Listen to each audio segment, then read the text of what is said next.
जुलाई 2012 कसेड़ी घाट। 4 दोस्त अनिकेत, साहिल, राजीव और अमित सब हॉलिडे एंजॉय करने के बाद रात में वापस घर लौट रहे थे। अरे यार, कब ये रास्ता खत्म होगा? 2 घंटे से इसी रास्ते पर भटक रहे हैं, बैठे बैठे कमर में मोच आ चुकी है। हाँ यार साहिल, तुझे इस रास्ते के बारे में पता भी है या ऐसे ही गाड़ी को भगाए जा रहा है? पता नहीं यार, दिन में तो ये रास्ता जल्दी कट जाता है, ना जाने इस वक्त ऐसा क्या हो रहा है। और वैसे भी मैं रात में कभी इस रास्ते से सफर नहीं किया। दिन में 2 से 3 बार यहाँ से गुजरा हूँ, रात का एक्सपीरियंस तो मुझे भी नहीं है। वो आपस में बात ही कर रहे थे कि तभी उन्हें पीछे से एक ट्रक की तेज हॉर्न सुनाई देती है। वो गाड़ी लगातार इनकी गाड़ी को ओवरटेक करने की कोशिश कर रही थी। कैसा ड्राइवर है, पीकर गाड़ी चला रहा है क्या? इतने में उस ट्रक ने इनकी गाड़ी को एक तेज टक्कर दी और लगातार हॉर्न बजाता रहा। साहिल, साइड दे उसको, वरना ऐसा लगता है कि ये हमें मारने के इरादे से आया है। साहिल उस ट्रक को साइड दे देता है और वो गाड़ी सीधा आगे निकल जाती है। तुम लोगों ने उस गाड़ी को देखा? ऐसा लग रहा था कि जैसे खंडर से निकाला हो। ऐसा लगता है 200 साल पुरानी ट्रक है। वो लोग इस इंसिडेंट से घबरा गए थे। तकरीबन 10 मिनट बाद गाड़ी एक पुराने कब्रिस्तान से गुजरती है। उस हाईवे पर एक कब्रिस्तान भी पड़ता था। गाड़ी जैसे ही उस कब्रिस्तान से गुजरती है, उन्हें कब्र के पास वही पुरानी ट्रक दिखती है जो थोड़ी देर पहले उनकी जान की दुश्मन बनी थी। साहिल, गाड़ी रोक, वो देख। अरे ये तो वही ट्रक है जिसने हमें परेशान कर दिया था। मुझे लगता है कि हमें एक बार जाकर देखना चाहिए कि बात क्या है। तू पागल हो गया है क्या?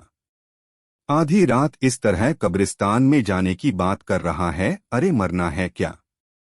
अमित उन्हें वहां जाने से रोकने की कोशिश करता है, लेकिन तभी उन्हें उसी ट्रक से एक आदमी उतरता दिखता है जिसने काले कपड़े पहने हुए थे और उसके सर पर एक टोपी था। वह लगभग 7 फीट लंबा और हट्टा कट्टा था। यह देखकर ना जाने क्यों सबकी उत्सुकता और बढ़ गई और अमित के अलावा सभी उस आदमी के बारे में पता लगाने के लिए उत्सुक हो गए। सभी उस आदमी के पीछे जाते हैं और अमित को भी मजबूरन उन तीनों के साथ जाना पड़ता है। चारों जब उस ट्रक के दीवार के पास पहुंचे तो उनका दिल बैठ गया। उन्होंने जो देखा उसे देखने के बाद उनके रोंगटे खड़े हो गए। उन्होंने देखा कि एक ट्रक ड्राइवर कब्र खोदकर लाशों को निकाला और उसे बेरहमी से खाए जा रहा था। वह जिस्म के हर एक अंग को निकालकर गंदी तरह से खाए जा रहा था। भाई, ये कौन सा राक्षस है? निकलो यहां से जल्दी से।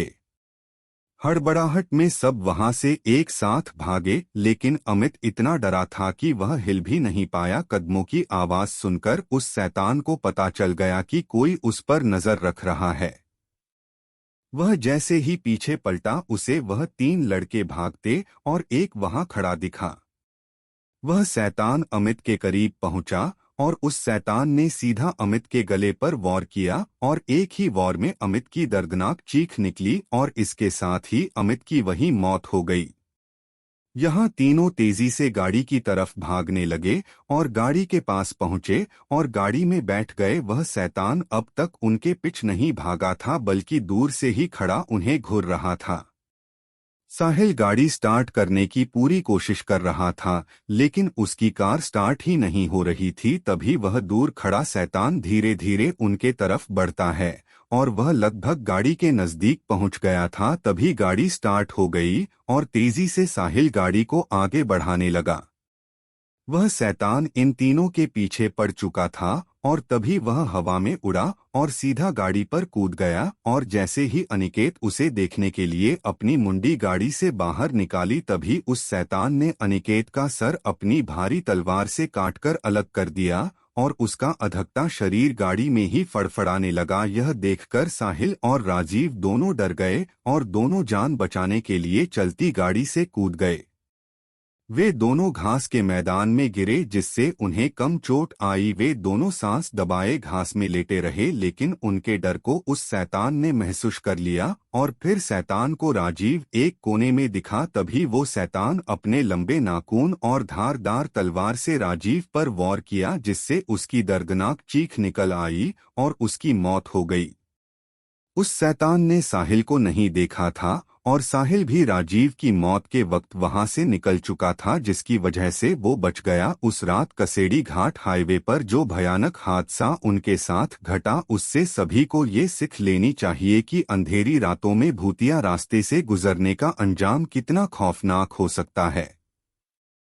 कहते हैं उस भूतिया सड़क के कहानी में कोई शैतान है जो हर रात 12 से 3 के बीच अपने पुराने खतरनाक ट्रक से अपने शिकार का पीछा करता है और उसे मरकर कब्रिस्तान में दफन कर देता है और अगली रात उसे कब्र से निकालकर उसके जिस्म के टुकड़ों को खाता है, जिससे वो अमर रह सके।